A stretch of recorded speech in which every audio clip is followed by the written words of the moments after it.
Ray Irvin.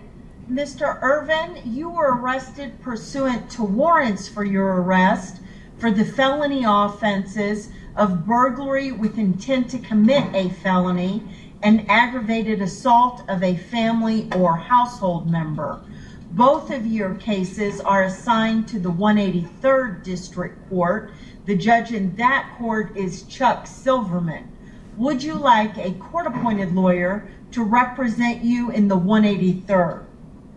Yes. Are you a United States citizen? Yes. Do you consent to allow Mr. Macias to represent you at this bond hearing? Yes. Mr. Stewart, what is the state's request with regard to bonds? I would ask for a $50,000 bond in both cases. It's alleged here that upon ending the relationship, the complaining witness changed the locks to her home, advised the defendant that he was no longer welcome. Defendant then kicked in the complaining witness's door, entered the residence, struck the complainant multiple times in the head. Complaining witness was holding their 1-year-old child at the time of the offense. And when the defendant, when the complainant fell down, the defendant is alleged to have put a gun to her forehead. So I do have serious concerns about complainant's safety in light of the facts and circumstances as alleged in the warrant. I would urge the court to grant the MOEP that's been filed by the state, and the state has filed a motion for bond conditions in this case. Mr. Macias, what is your request with regard to bonds? Judge, we're requesting $10,000 in each case. My client has no criminal history, Judge. Up until this arrest, for 12.5 years, he served our community as an HPD officer.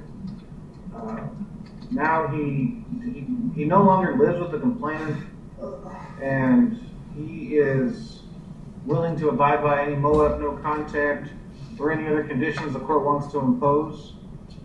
Again, Your Honor, 41 years old, never been in trouble. He has significant ties to the community, and he has his own vehicle to get to and from court. I do have a sworn to financial affidavit for Mr. Irvin, which reflects he's lived at a house in Richmond for 12 years. This is not the same address, it's not the same address where this offense occurred,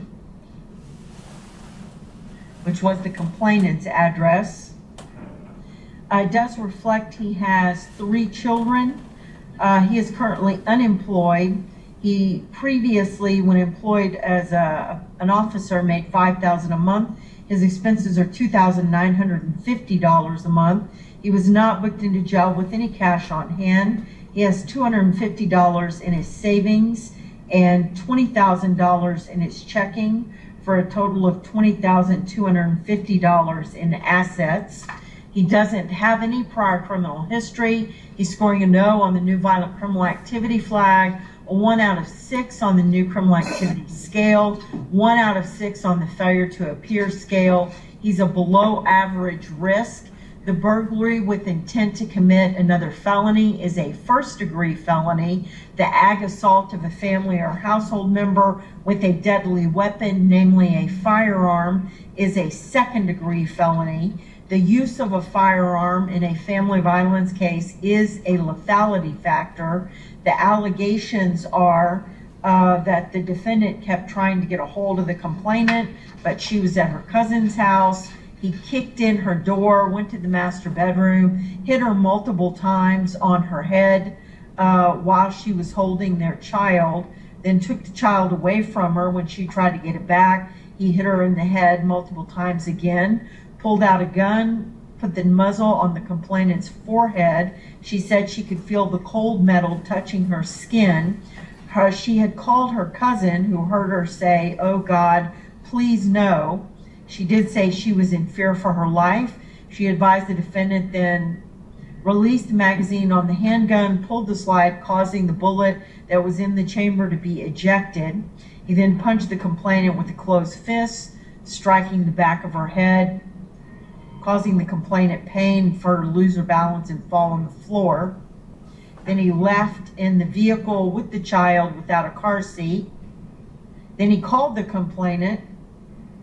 She pleaded for him to return to get the car seat. When the officers arrived, she was still communicating with the defendant, who told her to get rid of the police officer and not to cooperate with law enforcement and to leave the residence, which the complainant did for the safety and well-being of her child. So she went along with him because she was afraid for the safety of herself and her child. She did finally tell the officers what happened, and they took photographs of all her injuries.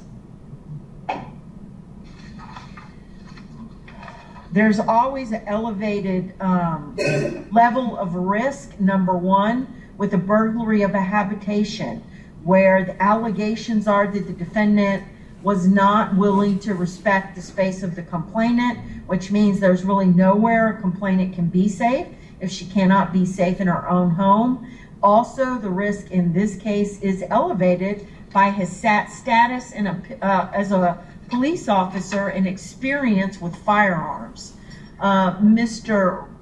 Irvin, in the first-degree felony, burglary with intent to commit another felony, I am setting your bond at $50,000. I am not approving a personal bond. In the aggravated assault with a deadly weapon, I am setting your bond at $40,000. I'm not approving a personal bond. I am going to issue a magistrate's order of emergency protection. If you'll have a seat, I'll explain that order to you right now, and then I'll give you a copy of it. Can we please bring in Mr. Mitchell and Mr. Marshall?